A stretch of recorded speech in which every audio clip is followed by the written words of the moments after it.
No Maranhão, o carnaval terminou ao som de um cantor e compositor carioca. Maranhão! Em São Luís, os foliões se despediram do carnaval com Jorge Benjor.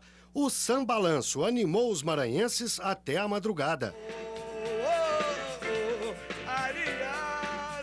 E Jorge Ben ainda se rendeu ao reggae. Aqui onde estão os homens. Em Palmas, o carnaval se espalhou por 3 pontos da cidade ao som de música baiana, samba ou arrocha, um ritmo baiano com influências da música brega e romântica. Na Serra, o carnaval foi embalado por ritmos regionais.